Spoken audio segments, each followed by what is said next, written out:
Hello everyone, आप सभी आंगनवाड़ी सेविकाओं का, सभी सहायिकाओं का, आईसीडीएस से जुड़े सभी कर्मचारियों का इस नए और इन्फॉर्मेटिव वीडियो पर मैं फिर से स्वागत करता हूं।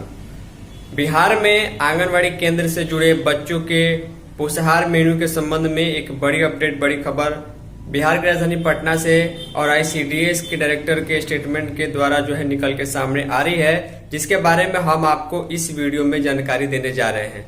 आप सभी को अच्छे तरीके से मालूम है कि सितंबर महीने में पोषण महीने की शुरुआत की जाती है। तो 17 सितंबर से आप सभी आंगनवाड़ी केंद्रों के लिए जो है पोषण माह की शुरुआत होगी। पूरे भारत भर में 17 सितंबर से पोषण माह की शुरुआत की जाएगी, क्योंकि 17 सितंबर को ही जो है माननीय प्रधानमंत्री श्री नरेंद्र मोदी जी का जन्म दिवस होता है।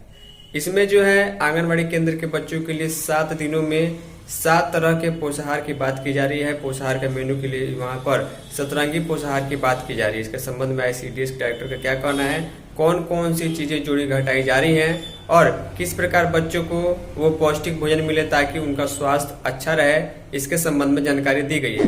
तो चलिए आगे डिटेल में हम आगे आपको दिखाए। वीडियो को शेयर कीजिएगा, वीडियो को लाइक कर दीजिएगा। तो ध्यान दीजिएगा, खबर का ही शीर्षक है कि आंगनवाड़ी के बच्चों को मिलेगा सतरंगी भोजन।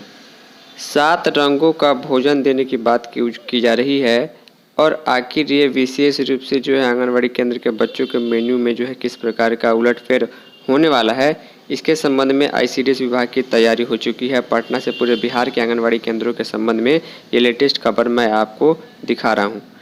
लिखा गया है कि 3 से 6 साल तक के उम्र के बच्चे जो आंगनवाड़ी केंद्र पर रजिस्टर होते हैं, उनको कुपोषण से बचाने के लिए अब आंगनवाड़ी केंद्रों में सतरंगी भोजन परोसा जाएगा। इसके तहत बच्चों को हर दिन अलग अलग पोषक तत्वों से भरपूर रंग बिरंगे खाद्य पदार्थ उपलब्ध कराए जाएंगे। खाद्य पदार्थों में चावल, दही और विभिन्न रंगों की सब्जियां शामिल होंगी। इस सतरंगी भोजन का उद्देश्य बच्चों के शारीरिक और मानसिक विकास को बढ़ावा देना है। आईसीडीएस निदेशालय के अनुसार यह भोजन, इसमें स्टार्च रहेगा, प्रोटीन रहेगा, विटामिन और खनिजों से भरपूर रहेगा ताकि बच्चों को संतुलित पोषण मिल सके। वहीं दूसरी ओर जो बच्चे मोटापे से ग्रसित हैं, उनके लिए विशेष व्यवस्था की जा रही है। जो बच्चों को चीनी युक्त खाद्य पदार्थों से ऐसे बच्चों को परहेज कराया जाएगा और मीठे व्यंजन नहीं दिए जाएंगे। 10% बच्चे जो हैं वो मोटापे से ग्रसित है। पूरे बिहार के आंगनवाड़ी केंद्रों से जो जुड़े बच्चे हैं, इसमें से 10% बच्चे ओवरवेट है, यानी कि उम्र के हिसाब से उनका वजन अधिक है और इन बच्चों को चीनी युक्त भोजन देने से परहेज किया जाएगा। आंगनवाड़ी केंद्र में खिचड़ी में भी सतरंगी सब्जियां मिलाई जाएंगी। सबसे जरूरी बात कि 17 सितंबर से, यानी कि आज से लगभग 5 दिन बाद से जो है पोषण माह की शुरुआत होगी और पोषण माह में विशेष ध्यान रखा जाएगा। बच्चों के खान पान रूटीन पर विशेष अभियान भी चलाया जाएगा। देखिए, 17 सितंबर से पोषण माह की शुरुआत होगी और इन विषय पर आधारित होगा पोषण माह। मोटापे घटाने के लिए चीनी और खाद्य तेल के सीमित सेवन पर जोर होगा। बच्चों की देखभाल के साथ शिक्षा पर भी जोर होगा। शिशु और 2 साल तक के बच्चों के आहार सामग्री में विशेष ध्यान होगा। पोषण और बच्चों की देखभाल में पुरुषों की भागीदारी होगी। स्थानीय पौष्टिक खाद्य को बढ़ावा दिया जाएगा। मातृवंदना योजना के पंजीकरण पर भी विशेष ध्यान इस पोषण माह में दिया जाएगा। अब देखिए कौन कौन सी चीज़ें शामिल की जाएंगी, यहाँ पर लिखा गया और थाली कैसी सजेगी। यहाँ पर देखिए, गाजर, शिमला मिर्च, फूल गोभी, बैगन, मटर, चुकंदर, ब्रोकली। देखिए, ब्रोकली तो कई लोग जानते भी नहीं होंगे, लेकिन इसमें से आंगनवाड़ी के बच्चों को ब्रोकली देने की भी बात की जा रही है। काजू का पेस्ट दिया जाएगा, पुदीना और घी भी दिया जाएगा, आलू, फ्रेंच बीन्स और कद्दू।